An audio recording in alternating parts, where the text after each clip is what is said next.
Notre relation à notre propre féminité ou masculinité ou à nos relations interpersonnelles sont profondément influencées par nos toutes premières relations avec le principe féminin puis le principe masculin dans notre vie, c'est-à-dire à travers notre père et notre mère. Et ça, peu importe quel type de relation on a eu, là, ou même l'absence de relation. Ça a teinté en fait notre chemin de façon inconsciente, notre façon d'entrer en relation avec soi-même, avec la vie, avec les autres. Et donc, quand je suis dans un processus conscient de reconnexion à moi-même puis à mon chemin, c'est un incontournable en fait d'en prendre conscience, un jour ou l'autre. Déjà, dans un premier temps, on porte tous en soi les deux principes, c'est-à-dire féminin et masculin. Mais en tant que femme, c'est l'énergie féminine qui prédomine. Peu importe si j'en suis déconnectée ou pas, quelle est ma relation conflictuelle avec celle-ci ou pas. Et c'est en fait ma responsabilité de m'y reconnecter. Et soyons honnêtes, là, elle est presque toujours blessée, puis débalancée, puis on y est déconnecté, et on n'a reçu absolument aucune éducation pour réellement arriver à se comprendre. Et l'éducation qu'on a reçue, au contraire, en fait, nous a amenés plus souvent qu'autrement à aller à l'encontre de notre essence puis de soi-même. Par exemple, nous jeter dans le feu puis à brûler, à utiliser cette énergie-là féminine pour survivre, pour performer, pour tenir, pour arriver à nos fins et à développer donc toutes sortes de mécanismes de protection et de survie. Jusqu'au jour où, à un moment donné, nos ressources sont épuisées ou en voie de l'être. Puis de là, la souffrance ressentie devient en fait un portail possible vers la guérison et vers la reconnexion. On a donc développé chacune différents mécanismes de protection pour survivre. C'est le cas de tout le monde. Et certaines en étant, par exemple, la femme forte, en contrôle, indépendante, qui n'a pas besoin des autres, ou celle qui est toujours charmante, charmeuse ou qui séduit, séduisante. D'autres en s'effaçant, en s'occupant de tous sauf d'elle-même. D'autres en s'endurcissant ou en se réfugiant dans le mental ou en entrant dans une énergie plus masculine, volontaire. Et tout ça, on ne l'a pas appris à travers les mots, on l'a appris par l'exemple ou en réaction aux exemples qu'on a reçus pour, par exemple, ne pas devenir comme notre mère. On vient de notre mère. Ça veut dire qu'on la porte à l'intérieur de soi, qu'on le veuille ou qu'on le veuille pas. On a grandi littéralement dans son utérus, là. On ne peut pas y échapper. On a été baigné dans sa psyché, dans tout ce que... Puis on fait... Donc, quand je dis, là, c'est comme si notre corps porte... et s'il était un gâteau, ben, il porte les ingrédients autant de la lignée de notre mère que de la lignée de notre père. C'est une réalité. Et en grandissant, notre mère, à travers elle, on a reçu une éducation bien au-delà des mots de ce qu'elle pouvait dire. Comment elle vivait sa propre féminité, comment elle s'est coupée dans la majorité des cas de celle-ci et comment elle l'utilisait. Par exemple, une mère indépendante qui n'a pas besoin de personne, n'a pas besoin des hommes, qui est toujours en contrôle de la situation, mais qui est incapable de relaxer, bien, c'est une forme d'éducation. Une mère soumise qui se met toujours de côté, qui s'occupe de tout le monde sauf d'elle-même, c'est une autre forme d'éducation. Et ce qu'on ne comprend pas généralement, c'est que même une femme qui semble impuissante, parce qu'elle est dans un contexte, par exemple, social limité, qui est une réalité, ne l'est pas, au fond, parce que la femme, elle est la créatrice. Elle tisse. Elle crée littéralement sa réalité. Avec ce qu'elle a, on s'entend, puis inconsciemment, mais elle tisse tout de même. Puis ça, c'est un immense pouvoir.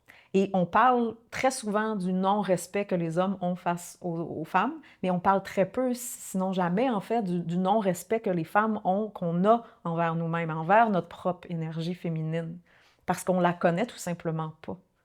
Donc, on n'a pas appris à la respecter, à savoir ce qu'il en est. C'est quoi mon réel besoin? On a une version fantasmée de c'est quoi être une femme qui va varier, changer d'une culture à l'autre, mais on n'a aucune idée, au fond, du pouvoir réel qu'on porte. Et pourtant, cette énergie-là, elle est là, toujours en opération à l'intérieur de nous, même quand c'est inconscient. Et ça, tout au long de notre vie. Et le principe féminin, à son essence, elle crée un espace. C'est ça qu'on fait, on crée un espace, on tient un espace. Et c'est donc essentiel de voir, mais comment les femmes de ma lignée ont utilisé leur énergie féminine. C'est quoi la toile qu'elles ont créée, qu'elles ont tissée? Et dans lequel vous êtes né. Donc, ça veut dire que vous faites partie, puis que vous continuez à servir inconsciemment. Même si on se croit différent de nos mères, là, même si on est certaine que non, non, non, moi j'ai un chemin différent, non, on répète la roue parce qu'on en est la continuité. Tant aussi longtemps que je ne l'ai pas intégré, mais la roue, elle tourne. Et moi aussi, je croyais vraiment être différente de ma mère. J'en étais certaine d'avoir un tout autre chemin, puis que je ne voulais pas répéter les mêmes choix qu'elle avait faits. Et jusqu'à ce que je réalise, en fait, que je recréais la même histoire, mais différemment, dans un autre contexte, bien entendu, puis avec plus de ressources. Donc, ça paraissait différent, mais avec exactement les mêmes principes. Donc, jusqu'à ce que ça soit réellement intégré à l'intérieur de soi, là, compris, qu'on ait compris la leçon, on répète inconsciemment. Et à ce moment-là, on ne peut pas réellement faire un choix, ça veut dire être dans notre pouvoir. Et c'est pas petit à intégrer. On s'entend, là, notre relation à notre féminité, c'est tout un journey de s'y reconnecter parce que c'est souvent extrêmement blessé, puis donc extrêmement protégé aussi. Là, il y a d'immenses protections, puis il y a un immense désir de contrôle qu'on a appris de génération en génération. Là, qu'on n'a pas appris à relaxer. Là, puis on ne veut pas lâcher cette impression-là de contrôle, même si ça nous fait du mal. Et en dessous, bien, il y a une immense sensibilité qui n'a jamais eu nécessairement un espace pour réellement pouvoir s'épanouir. Et il y a des allégeances silencieuses, qui est une réalité. Puis quand on les comprend, puis qu'on se met à les étudier, mais on se met aussi à mieux se comprendre, puis mieux comprendre nos choix ou nos non-choix. Puis à son essence, le principe masculin, lui, apporte une direction puis une intention. Ça se démontre même à travers les organes génitaux. Là, si on revient à la base, bien, l'homme va porter une graine de vie dans la femme, puis la femme reçoit cette graine de vie-là dans sa terre, puis de là, la multiplie, puis ça crée un univers. Peu importe à quel niveau, là, que ça soit créé littéralement un être humain, ou que ça soit créé un projet, ou une société, ou le monde dans lequel on vit, en fait. Et ces deux principes-là, féminin, masculin, se trouvent absolument partout dans la création. Tout ce qui se crée est à partir de ces deux principes-là. Mais c'est pas conscient à l'intérieur de nous. Puis il y a tellement de contes de fées reliés aux relations que ça nous rend totalement aveugles, en fait, de ce qui est. Et la réalité, c'est que ces deux polarités-là, ces deux pôles-là, n'arrivent pas à s'entendre. Du tout, là. Parce que de son côté, la femme est généralement déconnectée, donc elle vit à la surface.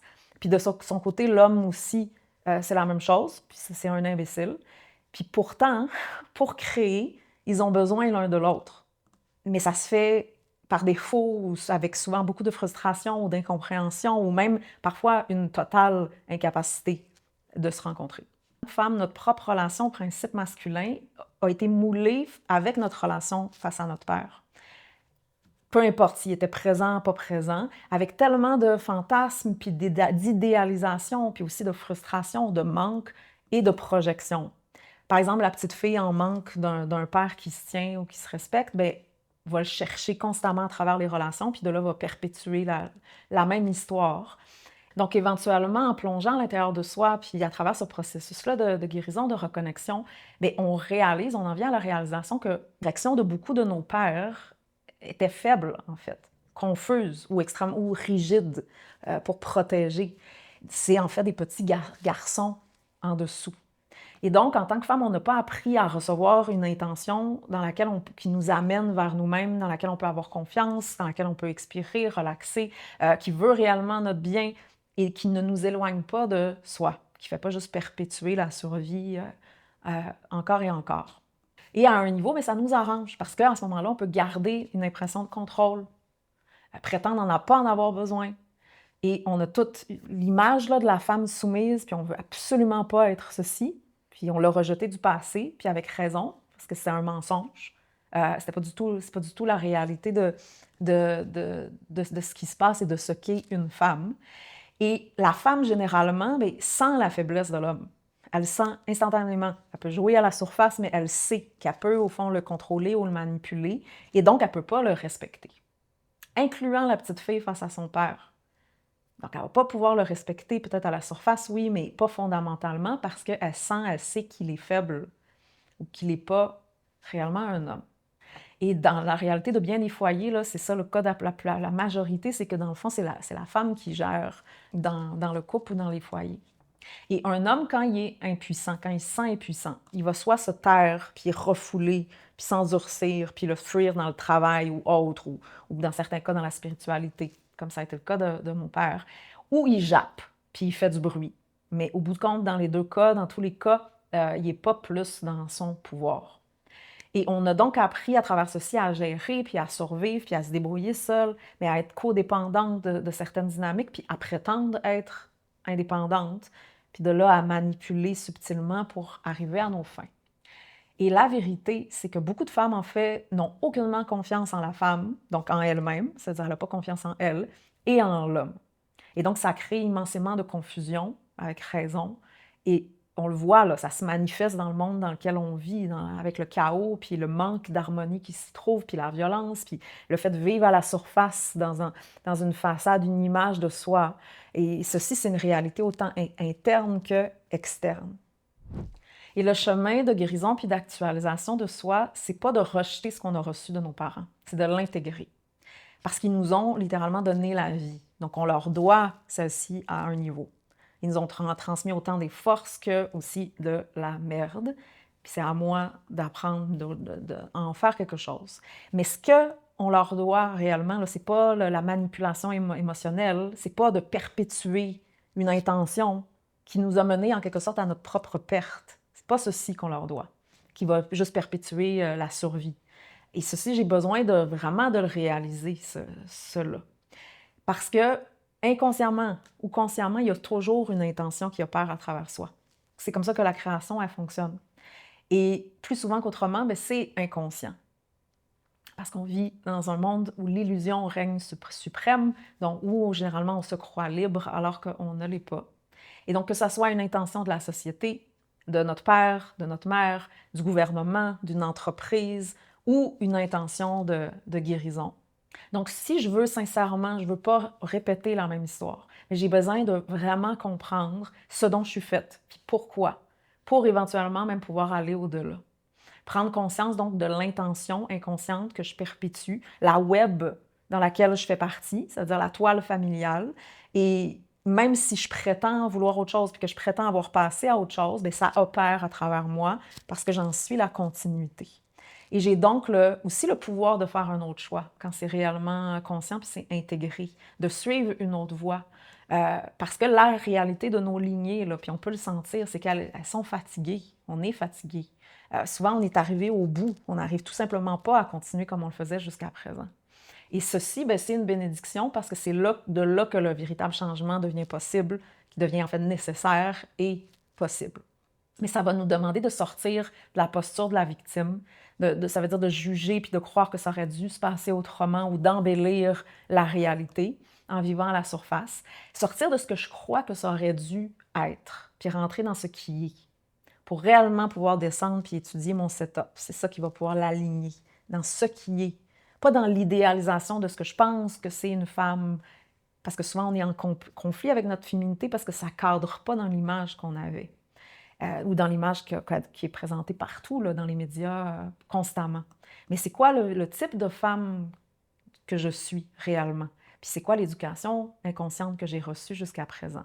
Parce qu'on a chacune reçu une immense éducation, riche, même si c'est dans le négatif. Parce qu'on peut recevoir un modèle inspirant qu'on veut suivre et ressembler, comme on peut recevoir un modèle qui fait « moi, je veux pas ça ». Alors, mais quand je l'intègre, ceci, c'est c'est un enseignement là, immense. Donc, quand j'ose intégrer au-delà de la surface, c'est là que je peux apprendre autre chose que ce que j'ai reçu. Et que, enfin, en fait, ce que j'ai reçu peut enfin servir. Plutôt que de perpétuer la survie, ça va servir à, petit à petit, nourrir la vie. Parce que c'est pas l'énergie qui vit à l'intérieur de soi qui est mauvaise. Ça prend longtemps avant de réaliser ça. C'est la façon dont elle a été canalisée jusqu'à présent, qui n'a pas été optimale, qui était cachée, enfouie, pas assumée, autodestructrice. Parce que si une roue tourne depuis des générations en générations dans un même sens, là, voyez, là, vous visualisez comme une roue d'une horloge, là, mais je ne peux pas renverser la roue juste parce que je l'ai décidé, puis je le veux, puis que j'ai choisi enfin de prendre soin de moi. J'ai besoin de l'étudier, de la comprendre, de voir où j'en suis fidèle encore, et que je continue à être au service parce que c'est ça que je connais, puis c'est ça que je crois que ma survie en dépend. Mais quand je persévère, petit à petit, c'est de là que je vais pouvoir apprendre autre chose. Puis tranquillement que la roue se met à tourner dans l'autre sens. Mais c'est pas instantané, puis ça demande beaucoup d'humilité, puis de guidance, de courage, de persévérance, puis une désillusion pour apprendre quelque chose de nouveau. Et surtout, vouloir se voir, mais sans embellir sa réalité, sans la fantasmer ou sans rejeter ce de quoi on est fait. Et de là, petit à petit, bien, on apprend à relaxer, à retoucher, à toucher à cette féminité-là qu'on porte, autant dans sa blessure profonde, qui perpétue nos patterns, que dans sa force puis dans son pouvoir. Et les deux coexistent pendant longtemps. Puis à travers ce processus-là, bien, de là, une nouvelle intention jaillit, commence à naître peu à peu, puis commence à me toucher de l'intérieur. Et si je la choisis, c'est une intention qui ne m'éloigne pas plus de moi, contrairement à tout ce que j'ai pu goûter jusqu'à présent, mais qui m'y ramène. Parce qu'il y a une autre possibilité, puis il y a une autre voie que la survie constante, que ce qu'on a répété de génération en génération, c'est le chemin de la vie, pour soi d'abord, puis pour notre lignée passée, future. Et donc, au lieu de nourrir la mort puis la survie, l'inconscience, l'illusion, mais j'apprends à nourrir la vie puis à être à son service, apprendre à lâcher le contrôle, ce qui est quelque chose, à recevoir enfin ce dont j'ai véritablement besoin, recevoir la vie, arrêter de me battre constamment contre celle-ci, qui est totalement épuisant, et de là, transformer ma relation profonde, viscérale, puis intime face à celle-ci.